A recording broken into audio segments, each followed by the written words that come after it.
বিশ্বে প্রতিদিন প্রায় ১০৫ মিলিয়ন ব্যারেল তেলের চাহিদা, কিন্তু ঘনীভূত হচ্ছে বৈশ্বিক জ্বালানি সংকট। মধ্যপ্রাচ্যের বাড়তে থাকা উত্তেজনা এবং কৌশলগত হরমুজ প্রণালী প্রায় অবরুদ্ধ হয়ে পড়ায় অস্থির হয়ে উঠেছে আন্তর্জাতিক তেলের বাজার। এরই মধ্যে এশিয়ার দিকে তেলের সরবরাহ কমিয়েছে সৌদি আরব, আর যুক্তরাষ্ট্র নিজেদের মজুদকে ঘিরে নতুন কৌশল নির্ধারণে ব্যস্ত। বিশ্বজুড়ে প্রমাণিত তেলের মজুদ প্রায় ১.৭৮ ট্রিলিয়ন ব্যারেল। তবে এই বিপুল সম্পদের বড় অংশই কেন্দ্রীভূত কয়েকটি দেশের হাতে। তালিকার শীর্ষে ভেনেজুয়েলা, যেখানে আছে ৩০৩ বিলিয়ন ব্যারেলেরও বেশি তেল। ২৬৭ বিলিয়ন ব্যারেল নিয়ে দ্বিতীয় স্থানে সৌদি আরব। এর পরেই রয়েছে ইরান, কানাডা ও ইরাক। অঢেল মজুদ থাকা সত্ত্বেও বৈশ্বিক তেলের বাজারে ভেনেজুয়েলার প্রভাব এখনও সীমিত। উচ্চ উত্তোলন ব্যয়, প্রযুক্তিগত সীমাবদ্ধতার কারণে তাদের বিপুল তেল সম্পদ পুরোপুরি কাজে লাগানো সম্ভব হচ্ছে না। ফলে বাজারের নিয়ন্ত্রণ এখনও দৃঢ়ভাবে ধরে রেখেছে মধ্যপ্রাচ্যের দেশগুলো।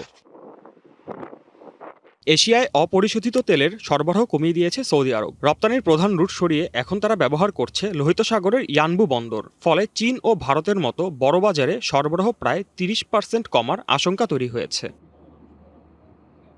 সংযুক্ত আরব আমিরাতের তেলের মজুদের পরিমাণ প্রায় ৯৭.৮ বিলিয়ন ব্যারেল। হরমুজ প্রণালী এড়াতে আমিরাত তাদের হাবশান ফুজাইরা পাইপলাইন ব্যবহার করছে। এই পথ ব্যবহার করায় জাহাজগুলোকে আর পারস্য উপসাগরে প্রবেশ করতে হয় না। সিলভার টিপ কন্ট্যাক্টে তৈরি নিরাপদ ও নান্দনিক ক্লিক সুইচ নির্ভরতা জীবন জুড়ে। যুক্তরাষ্ট্রের তেলের মজুদ ঘিরে নতুন হিসাব নিকাশ। বাণিজ্যিক মজুদ বিপুল হলেও আলোচনার কেন্দ্রে স্ট্র্যাটেজিক পেট্রোলিয়াম রিজার্ভ, যেখানে ৪১৫ মিলিয়ন ব্যারেল বেশি তেল জমা আছে। অভ্যন্তরীণ বাজার ঠান্ডা রাখতে এই ভান্ডার থেকে তেল ছাড়ার কথা ভাবছে হোয়াইট হাউস। বিশ্বের চতুর্থ বৃহত্তম তেল মজুদের দেশ কানাডা। কানাডার তেলের মজুদ প্রায় ১৭১ বিলিয়ন ব্যারেল, যার ৯৭% রয়েছে আলবার্টা প্রদেশের অয়েল স্যান্ডস বা তেল বালুতে। অয়েল স্যান্ডস থেকে তেল উত্তোলন নতুন প্রযুক্তির মাধ্যমে বৃদ্ধি করা হয়েছে। রাশিয়ার তেল কৌশল এখন ভিন্ন পথে। ৮০ বিলিয়ন ব্যারেলের বেশি মজুদ থাকলেও পশ্চিমা নিষেধাজ্ঞায় তারা ঝুঁকছে এশিয়ার দিকে। কম দামে ভারত ও চীনে তেল বিক্রি বাড়ানোর পাশাপাশি ওপেকের সঙ্গে তাল মিলিয়ে দৈনিক ৫ লাখ ব্যারেল উৎপাদন কমানোর ঘোষণা দিয়েছে Moscow.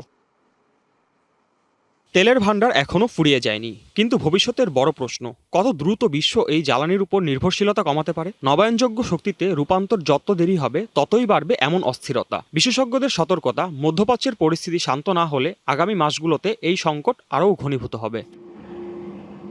Mohammad Ashfiqur Rahman, DBC news desk.